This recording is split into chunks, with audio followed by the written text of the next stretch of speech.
After discovering my husband was spending more time with that mother and son, I began deliberately flirting with Victor next door.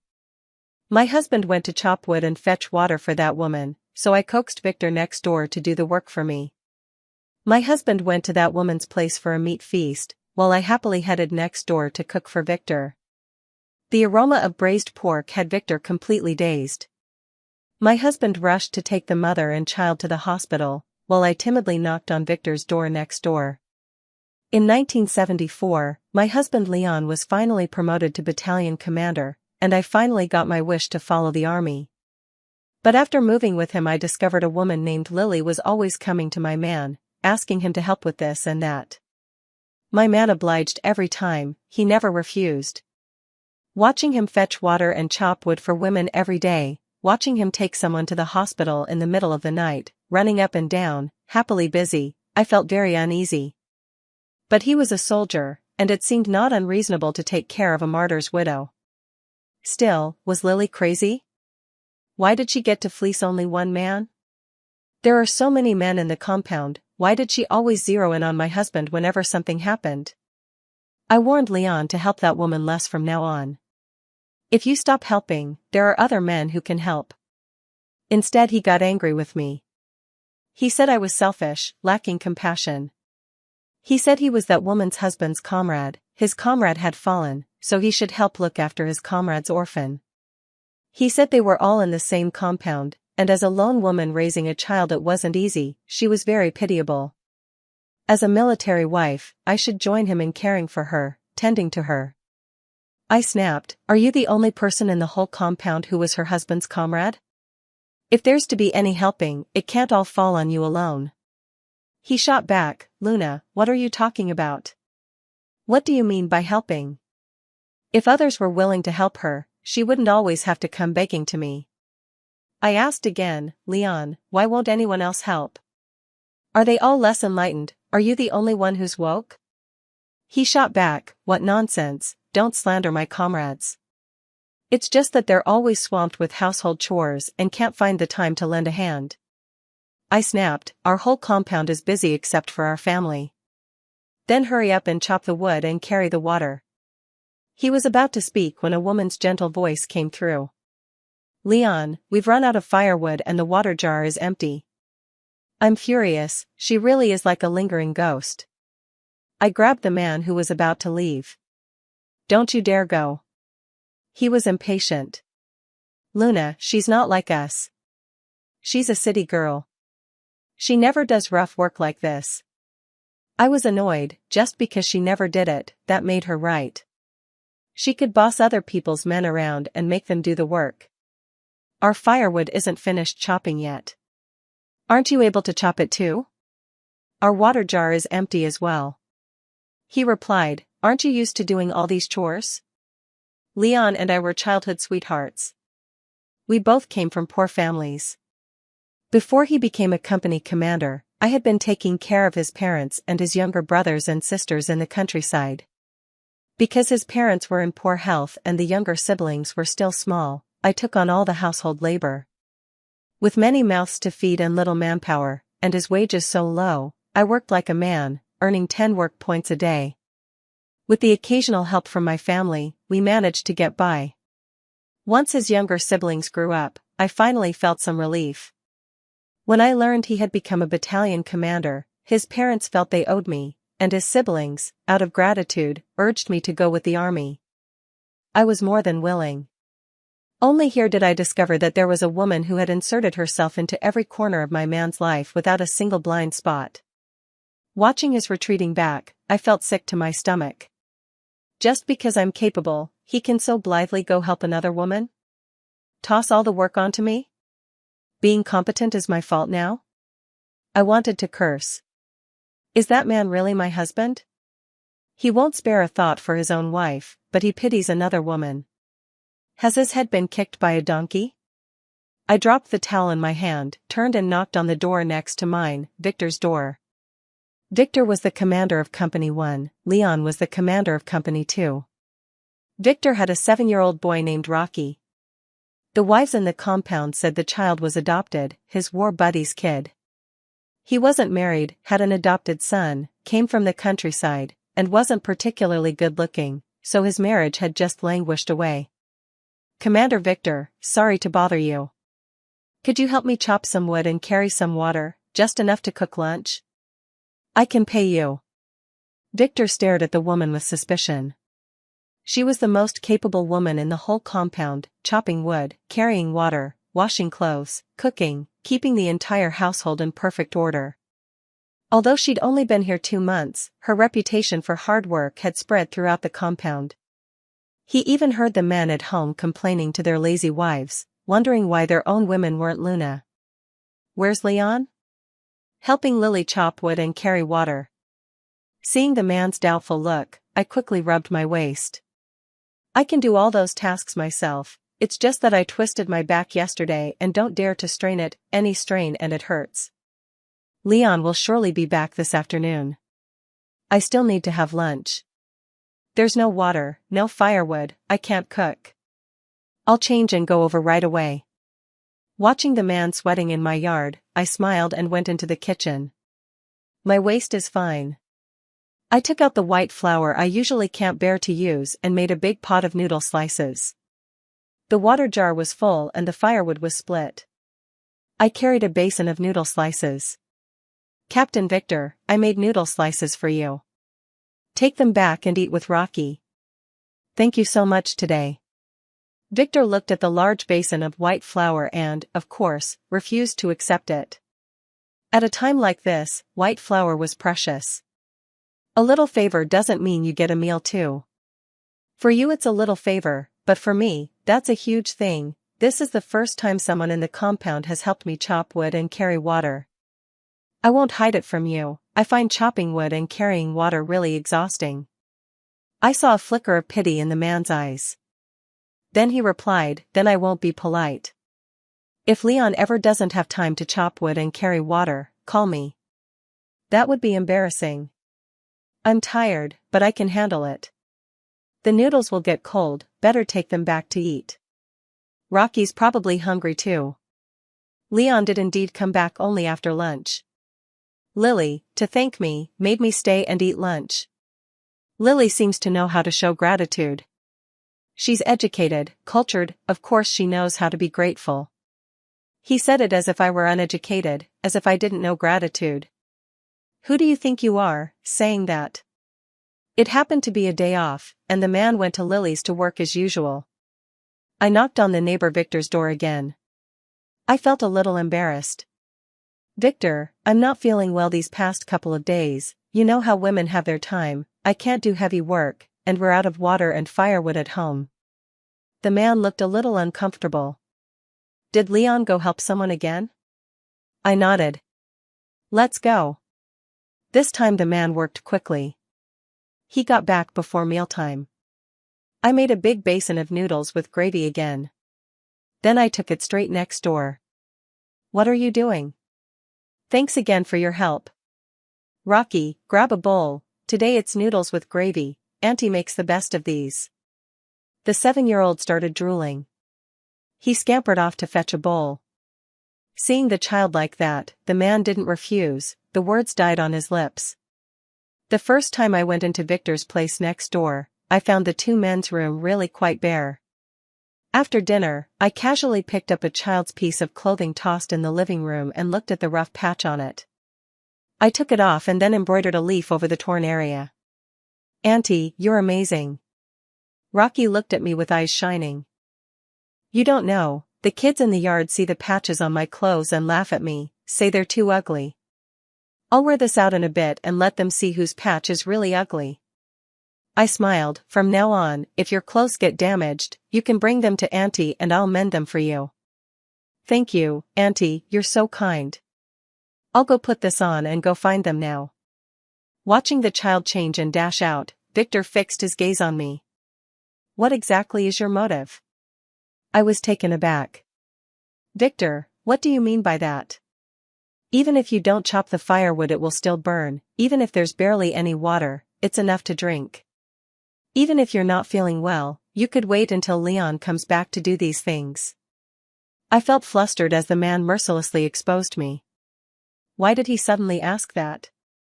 Could it be that my kindness to Rocky made him suspect my intentions? I asked, if you already know, why are you still helping me? The man replied, I just felt sorry for you. I laughed bitterly.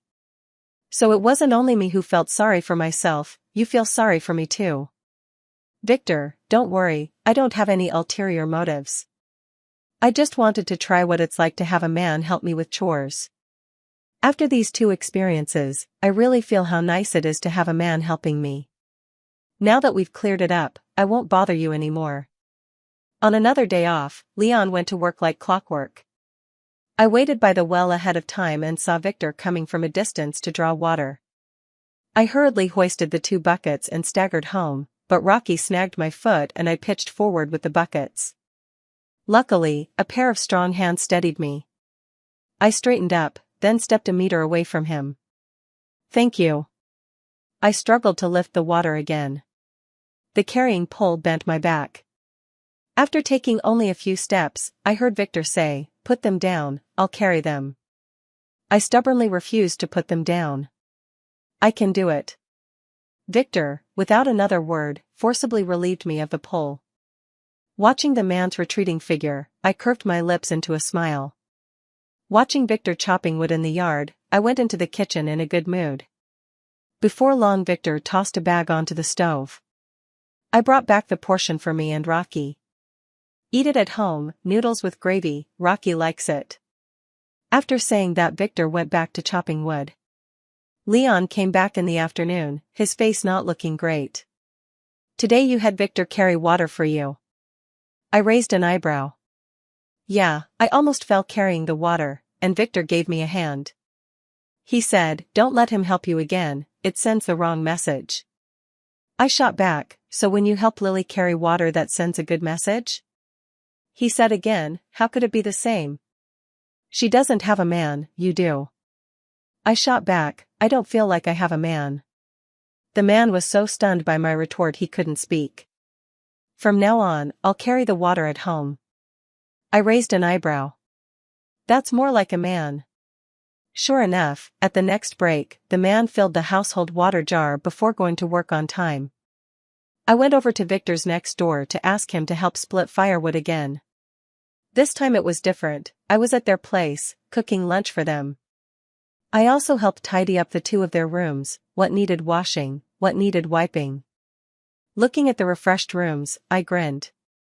Luckily Leon hadn't split the wood too, or I wouldn't have any reason to visit. Ever since I learned that my husband obliges other women in everything, I decided to get a divorce. But in this era, after divorce you have to return to your registered hometown. I'm unwilling to go back to the countryside and keep earning work points. So I set my sights on the neighbor Victor.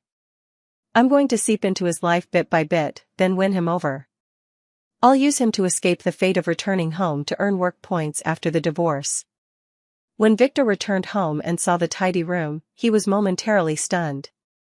Victor, thank you for helping me again today. In return, I cooked for you and Rocky and tidied the room up a bit. I'll head off now. There's still work to be done when we get back, have a bite with us. From that day on, I began to be welcomed into the household. Rumors circulated around the yard.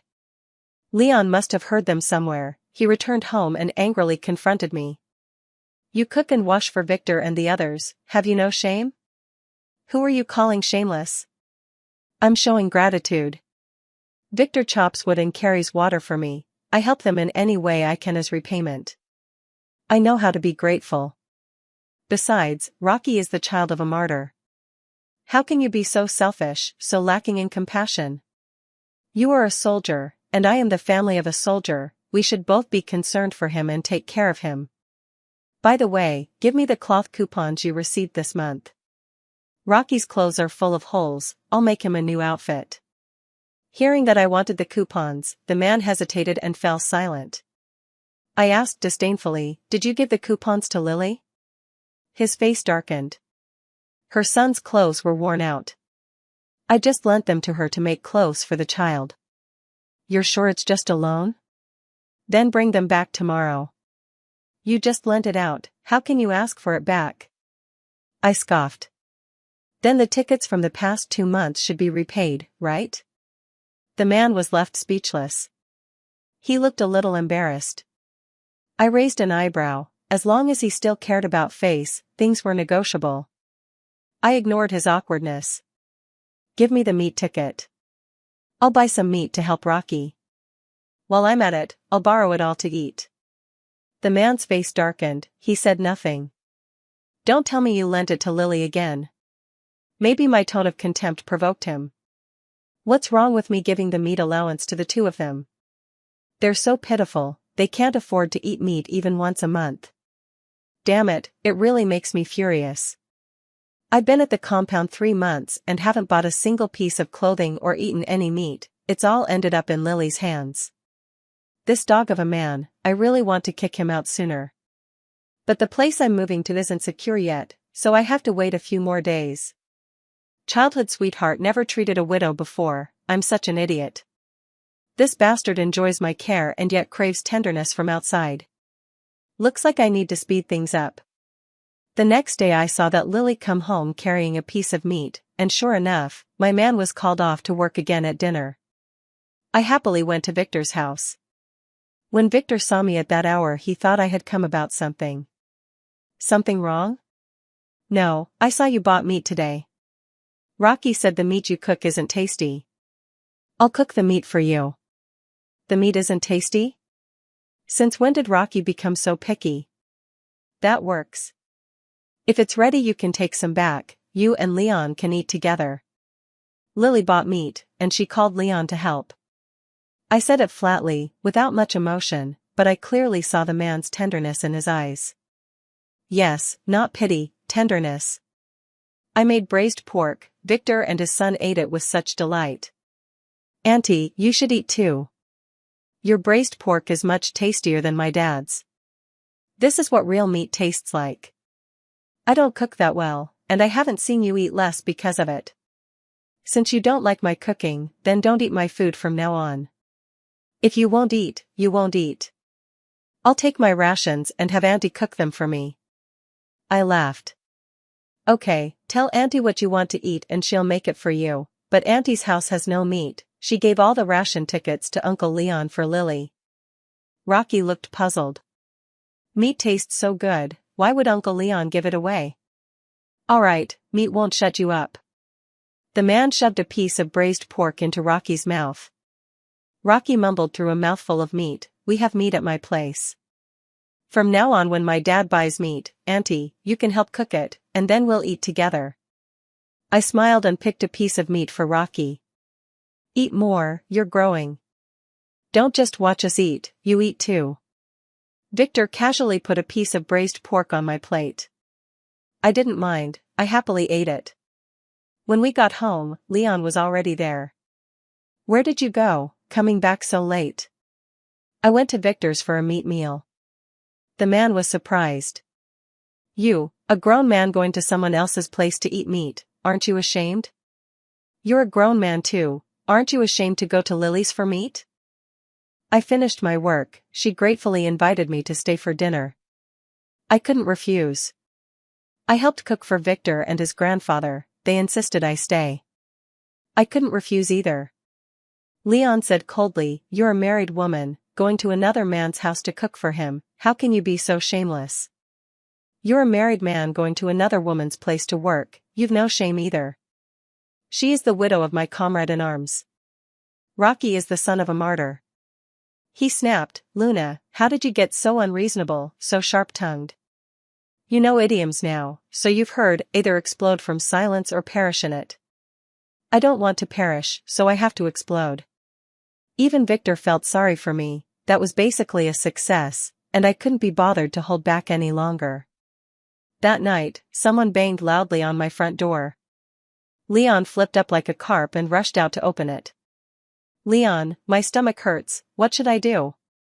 Wait, I'll put on some clothes and take you to the hospital. Leon had just left when I shoved a big handful of chili peppers into my mouth and chased them with a ladle of cold water. Sure enough, within minutes my stomach was on fire. With wet hair clinging to my head, I knocked on the neighbor Victor's door. Victor, my stomach hurts terribly. Leon took Lily to the hospital and I really don't know who else to turn to. Could you please take me to the hospital? I crouched on the floor holding my belly, cold sweat pouring down. Hold on, I'll get dressed and take you right away. Victor started to help me up after dressing, but the pain was so bad I simply couldn't stand. He had no choice, he could only carry me to the hospital. The doctor immediately put me on N4. Victor, I'm feeling much better.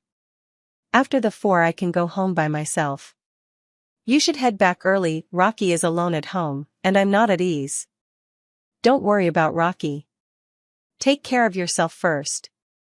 Rocky is very independent. When I used to be on missions, he would stay home alone. That still won't do. You took me to the hospital in the middle of the night, and I already feel bad about it. Leon is also at the hospital, help me find him so he can take me home afterward.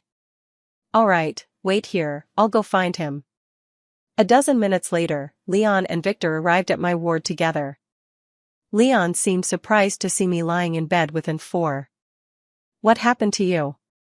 Why are you getting a drip? Just a bit of stomach pain. The doctor says it's nothing serious. After the drip I can go home. Good if it's nothing.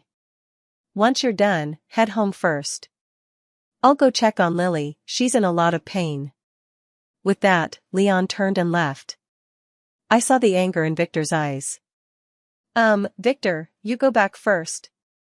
I'll go back by myself in a bit. There's not much left, finish what you're doing and we'll go back together. I cried silently, tears falling without a sound. It was the first time I had cried in front of Victor. Seeing me cry, he grew anxious and his words stumbled. Why are you crying? Don't cry, please. Then he hurriedly fumbled everywhere, took a handkerchief from his pocket and handed it to me. Taking it, I cried even harder without a sound. Victor, tell me, what is it about Lily that makes her better than me? Leon ignores me for her. Victor watched me cry and felt miserable himself. I'll go call Leon back for you. I hurriedly refused, no, never mind. Lily isn't had it easy either, an orphan with a sick mother. Let Leon take care of her. After the 4 drip finished, my stomach was mostly better, but since it had really hurt, I was a bit weak. I was staggering when I walked. If Victor hadn't been beside me, I might have tumbled down the stairs on the way out. Victor had no choice but to support me, I leaned against him helplessly. As luck would have it, at the hospital entrance we ran into Leon helping Lily, approaching from the other direction. When Leon saw Victor supporting me, he immediately flew into a rage. Victor, what are you two doing? Take your hand off her. Victor hadn't expected to run into Leon at the hospital entrance either. Your wife is still weak and needs someone to steady her. Leon had long been resentful of my always going to Victor's house, helping the 2 men cook and do laundry. Seeing Victor supporting my back now, me half leaning on him, my anger reached its peak. Victor, don't think I don't know what you're up to. You're a soldier too, you should know that wrecking a military marriage can land you in jail. It's moral corruption. I snapped. Dragging my weakened body before the man, I slapped him hard. Leon, when you help a widowed woman it's noble, when Victor helps me it's moral corruption. If that's the case, I wouldn't mind being a widow. Before you criticize others, take a look at what you've done. My words instantly quieted the room. It took the man a long moment to react.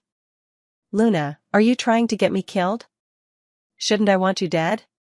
Lily's man died a heroic death, and now here you are, so loyal and noble, falling into her lap. You run to her house every day, bustling about to take care of her, helping chop wood, carry water, doing the chores.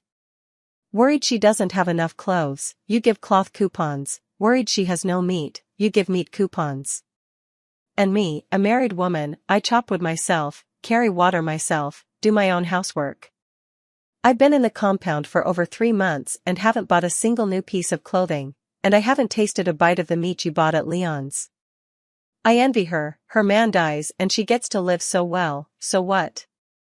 If my man died and I could live like she does, I'd want that too.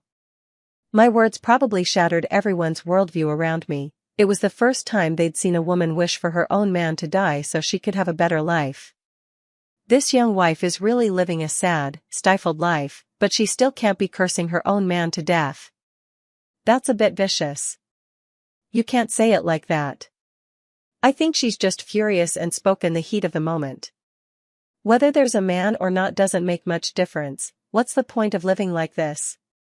Better to divorce. People around pointed and whispered, not only at me but at Leon.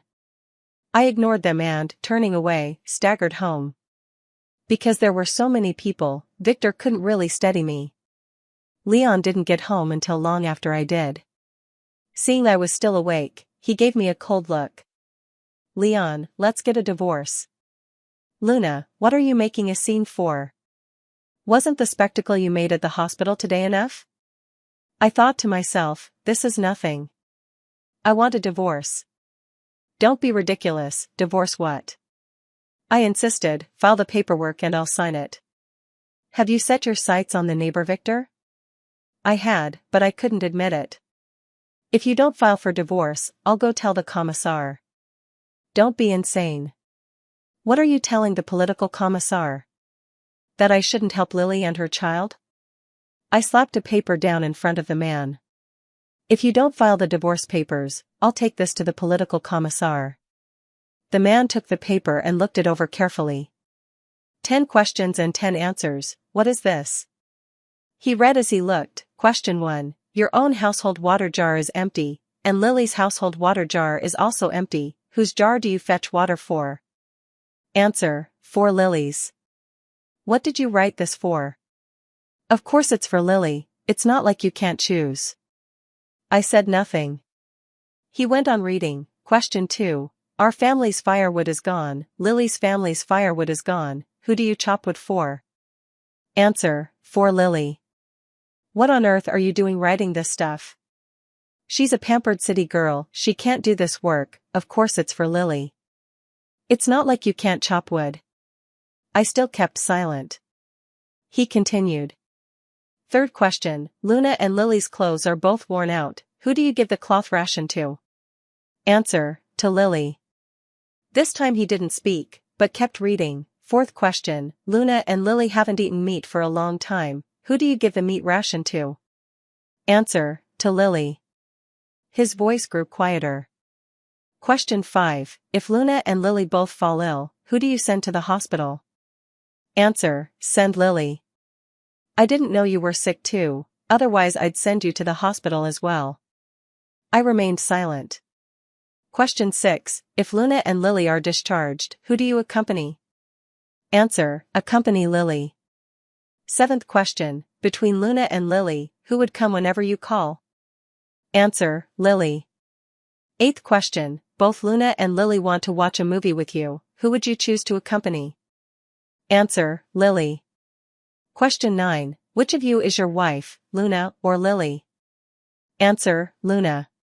Question 10, how to be a competent husband? Answer, take good care of Lily and her child, don't let them do any heavy work. Make your own wife fetch water and chop wood. Let Lily and her child eat more meat, and make your own wife eat more coarse grains and vegetables. Let Lily and her child wear new clothes, and have your own wife wear old ones. If Lily falls ill, you must stay by her side. The man's voice grew lower and lower, until there was no sound. If you don't sign the divorce papers, I'll take this and go to the political commissar to file for divorce. Think about it. Either you force me to stay married, or you and Lily are disgraced, pick one of the two. Luna, I thought you were used to it, I didn't notice. From now on, before I help her, I'll finish all the housework. That dog of a man still couldn't let go of that Lily at a time like this. There's no from now on. If I don't see the divorce papers tomorrow, I'm going straight to the political commissar. The man was furious. Luna, tell me, this insistence on a divorce, is it because you've taken a liking to that Victor? I smiled. Who I fancy is none of your business.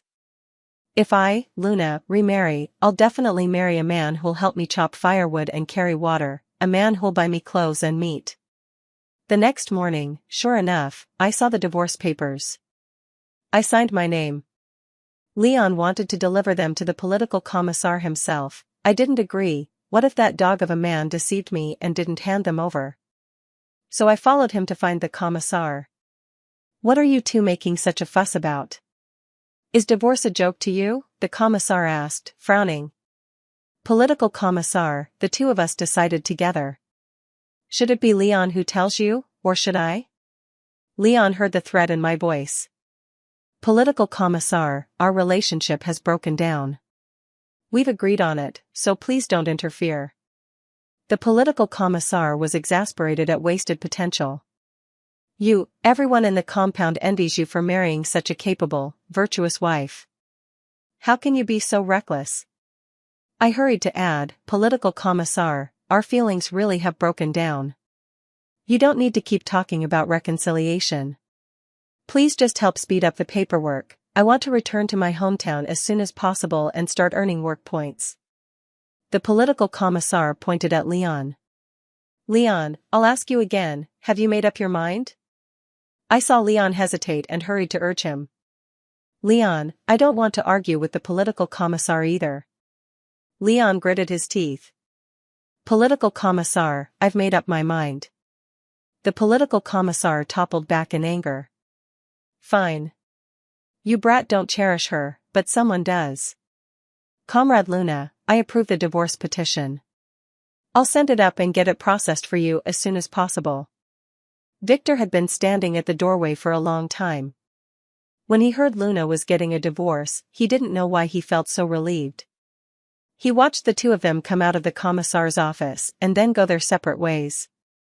He followed me. When I sensed someone following me, I felt a little nervous. Seeing it was Victor next door, I immediately relaxed. "Victor, why aren't you at training?" I stepped out to take care of something. "I was just in the commissar's office listening. I heard you're divorcing Leon." "Is it true?" I smiled. "Yes. Once I get the divorce certificate, I'll go back home. Thank you for taking care of me during this time. If it weren't for you, I might not have made it this far. I admit it, I'm petty. I don't want my man always circling other women, I want my man to orbit only me." "Victor, do you think I'm being too petty?" "No, you're a magnanimous, virtuous woman. So what do you do when you go home?" "I go to work to earn work points, I support myself. If I meet a man willing to help me chop wood and carry water, willing to buy me clothes and meat, then I'll marry him." The man sounded a little shocked. "Your standards for a husband are that low?" I was surprised too. "Low? But Leon has never done any of that for me."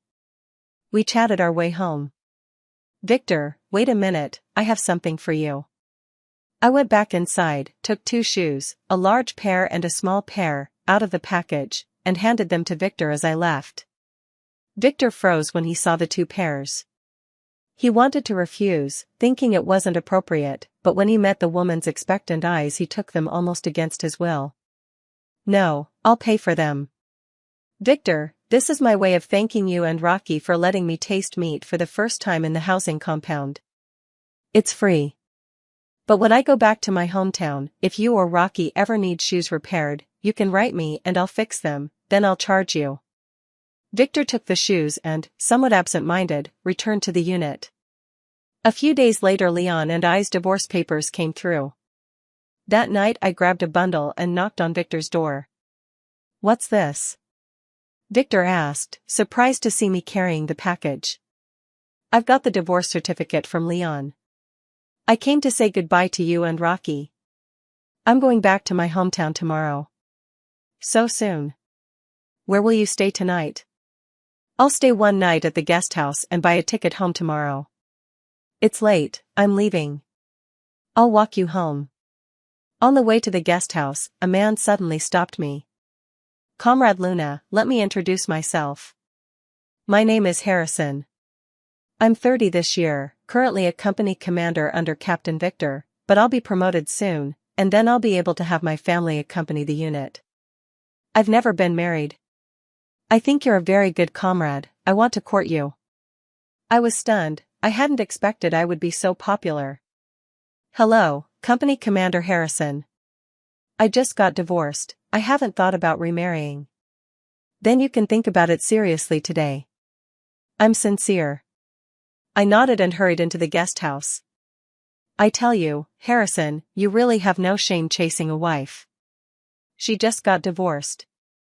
Commander, you don't understand. Luna is beautiful and capable. When she decided to divorce Commander Leon, a bunch of brothers started eyeing her. If I don't make a move early, what if someone else does? Having sent Harrison off, Victor was a mess. He kept pacing circles outside the boarding house. I hadn't been in the room long before someone knocked. Who is it? It's me, Victor. I hurriedly opened the door when I heard him. Victor, what's the matter? Let's go outside and talk. I followed the man to the guesthouse doorway. Comrade Luna, my name is Victor. You know, I'm 26 this year, I have a son, but he's adopted, and I've never been married. I'd like to court you. I don't know if you'd be willing. Although my family is from the countryside, my younger brother can take care of things at home. My heart nearly burst with joy. I had thought I'd have to wait until I got back to my hometown and send him letters in my spare time before he'd even think of asking to marry me. But the surprise came so suddenly. I quickly looked down, afraid he'd see the smug grin on my face.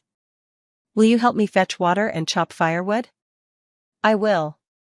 Will you buy me clothes and meat? After we marry, I'll give you all my salary and allowances, all the tickets too, you can buy whatever you want.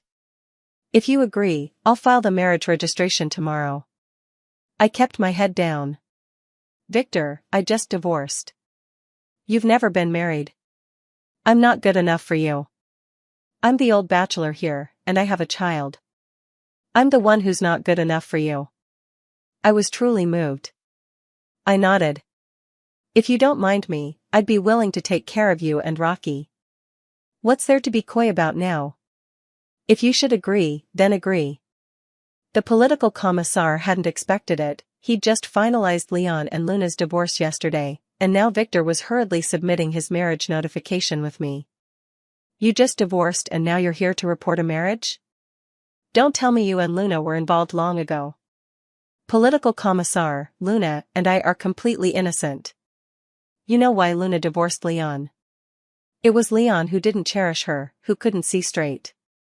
Leon didn't cherish her? Everyone's fighting tooth and nail for her.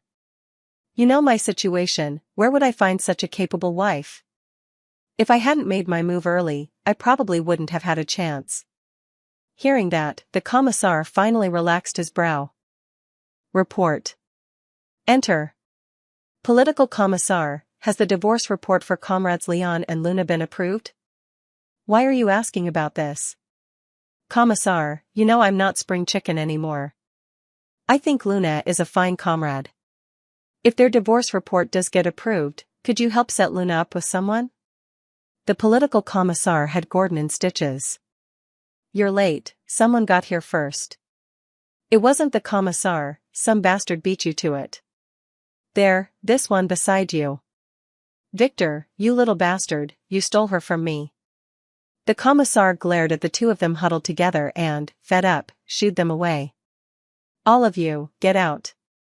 Victor propped Gordon up at the door and still reminded the political commissar, make my report urgent for me, will you? Look, Luna is in high demand. The commissar smiled slightly. All right, I know. I stayed at the guest house for a week, and then Victor and I got our marriage certificate. When Leon found out, he was furious, but there was nothing he could do about it. A few days later he and Lily got their certificate too. The two families lived next door to each other. So any stirrings at one house were immediately known to the other. Watching Lily bossing Leon around, fetching water, chopping wood, washing, cooking, cleaning, gave me some satisfaction. But I wasn't jealous. Unfortunately, the good times didn't last. Leon lost another comrade in battle. His sense of duty surged again. So I spent my days sitting in the small courtyard, watching the chaos next door. Victor objected, why are you staring at them?